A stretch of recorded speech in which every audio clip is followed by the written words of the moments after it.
TribLIVE Radio presents Gladiators of the Cage, online at GOTCMMA.com and on Twitter at GladiatorMMA412. It's time to get all the inside info on the Pittsburgh MMA scene right now, right here, only on TribLIVE Radio. It is the MMA half hour here on TribLIVE Radio. We're getting closer to the next Gladiators of the Cage event. Scott, when is it? Give us the details again. Yes, sir. Yes, sir. It's coming up next Saturday, October 24th at the Shriner Center in Cheswick, PA. Week from Saturday. You got to check it out if you can't be there live, which you should be. But if you can't, you can watch it from anywhere in the world on their website. You can also go to a few different bars in the Western PA area if you want to join it. Enjoy it with the crowd and a beer in your hand. Scott Benton here with me. Robert is MIA today. He's tardy again. He's tardy. What's going on with this guy? So he's hit or miss, you know? We're holding it up here. Starting out here on our TribLIVE Radio YouTube video and YouTube channel. Please subscribe if you haven't done so already. We always like finding the fun national stories. And credit to Scott for finding this one. Oh, thanks, man. Just throw me in front of the bus. Appreciate that. Urijah Faber. Scott, tell me about Urijah Faber. Because last week we were looking at some stories, and there was a damn fighter in Beckley, West Virginia, I think it was, who crapped in the middle of a cage after being choked out. That's right. And his nickname, can't make this up, is Brown Bomber. That was his nickname prior to that happening. The Brown Bomber. And you think you found the Brown Bomber's sister. This may be the Brown Bomber's sister. So I guess Urijah Faber's sitting at home in his California home, and then all of a sudden somebody come breaking through his door, ran around his house looking for a bathroom, and then locked herself in a bathroom. He couldn't get in the door, so he notified the police, hey, what's going on?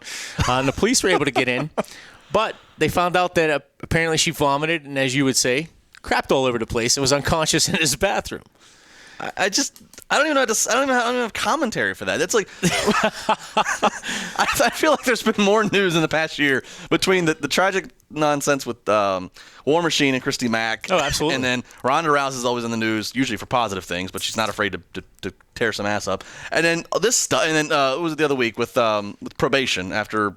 Oh, John Jones. Yeah. It never ends. The life of these guys never ends. You know what's so interesting about this is, number one, he left his door open. I guess she just come cruising right through. But how did she find a bathroom? He says he didn't know this girl. She was a complete stranger, a lunatic, or whatever else. But I mean, it's not like he's living in the hood somewhere. I mean, he's living in a nice house. So she came right in. That was my fault. Right where the bathroom was at. It's a UFC fighter, so he didn't stop her in any way, shape, or form.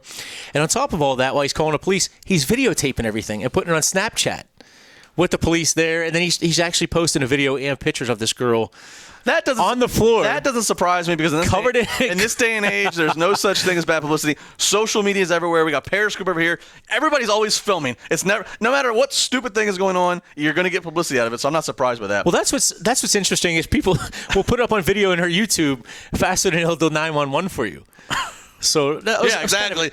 They won't call. They'll just sit and grab popcorn. Real quick, as we finish up our video here, we have to do our normal Ronda Rousey update, which I know you love. Oh yeah, more Ronda Rousey stuff. I annoy Scott with the Ronda Rousey. It's official. It's official that she's officially dating 6'7" UFC heavyweight fighter Travis Brown. He's 15-3. He was an Ultimate Fighter 17 back in 2013. So they actually made it released a public statement saying yes, we are dating, which is yay, good for you, Ronda Rousey.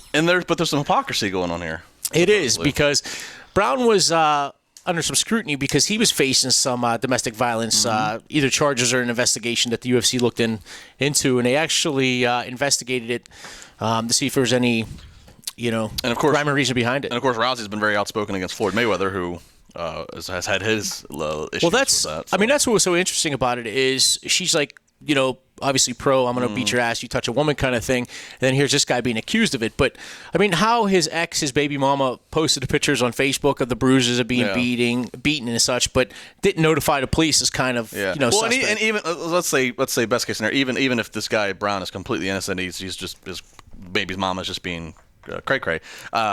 Even if that's the case, it's unfortunate. It's bad PR for Rousey because people always want to believe the juiciest, darkest thing. True. So if the juicy, dark thing is that this dude is, it's crap that she's gonna have to deal with from people on the internet. Well, that's why they kept it on the down low. So so long to keep it off the radar a little bit, let it die down. Then Power to him. If I was dating Ronda Rousey, I would not be able to keep on the down low. I would be telling everybody who would listen.